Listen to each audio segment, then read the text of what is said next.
Assalamualaikum warahmatullahi wabarakatuh. Shalom, Om Swastiastu, Namo Buddhaya, salam kebajikan, dan salam sejahtera untuk kita semua. Baik, jadi setelah mengetahui lebih dalam mengenai sejarah dan komponen dari COVID, terutama yang COVID-5, kita akan mendalami sedikit lagi mengenai prinsip dari COVID itu sendiri. Oke, jadi prinsip dari COVID ini disajikan dalam bentuk COVID 5 Principles ini. Kelima itu yaitu meeting stakeholder needs, covering the enterprise end-to-end, applying a single integrated framework, kemudian enabling a holistic approach, serta separating governance from management.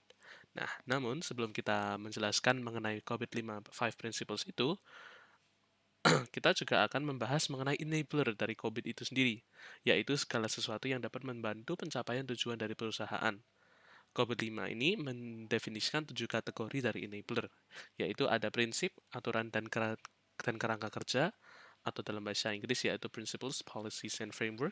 Kemudian ada proses-proses atau processes, kemudian struktur organisasi atau organizational structures, kemudian budaya, etika, dan perilaku, culture, ethics, and behavior, kemudian informasi atau information, layanan infrastruktur dan aplikasi atau service infrastructure and application, kemudian yang terakhir yaitu orang, keahlian, dan kompetensi atau people, skills, and competencies.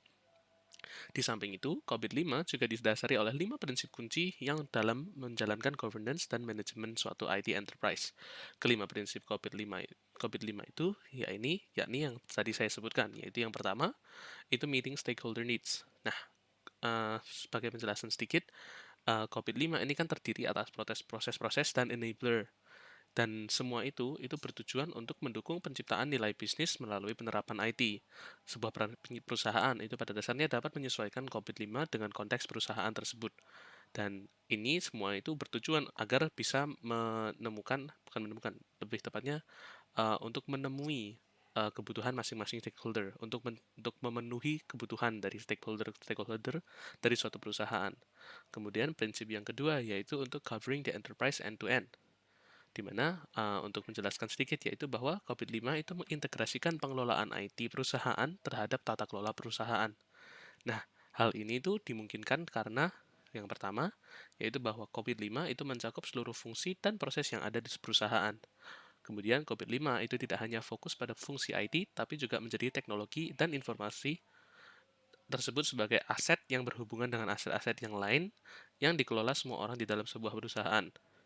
Kemudian yang terakhir yaitu karena COVID-5 itu mempertimbangkan seluruh enabler dari governance dan manajemen terkait IT dalam sudut pandang perusahaan dan end-to-end.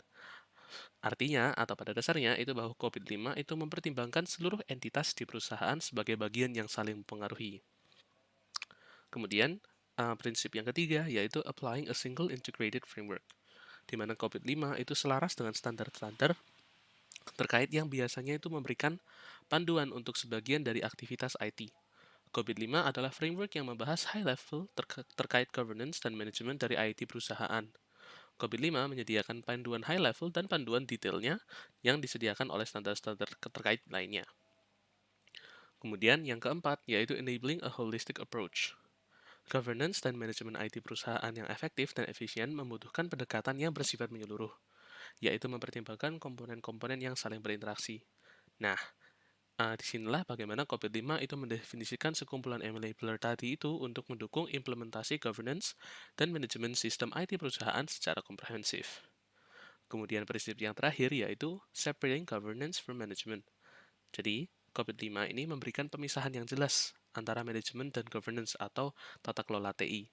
Kedua hal ini meliputi aktivitas yang berbeda dan membutuhkan struktur organisasi yang berbeda karena dan ya masing-masing itu melayani tujuan yang berbeda. Menurut COVID-5, governance atau tata kelola TI itu memastikan kebutuhan, kondisi, dan pilihan dari stakeholder dievaluasi untuk menentukan objektif atau tujuan atau goal dari suatu perusahaan yang akan disepakati untuk dicapai. Governance itu memberi arah bagi penentuan prioritas dan pengambilan keputusan. Selain itu, governance juga melakukan monitoring pada kinerja dan kesesuaian terhadap hal objek terhadap goal yang sudah disepakati sebelumnya. Sementara, manajemen itu meliputi aktivitas yang merencanakan, membangun, menjalankan, dan memonitor aktivitas yang diselarakan dengan arahan yang ditetapkan oleh organisasi governance untuk mencapai tujuan dari perusahaan itu sendiri. Sekian dari saya mengenai prinsip-prinsip dari COVID, semoga bermanfaat.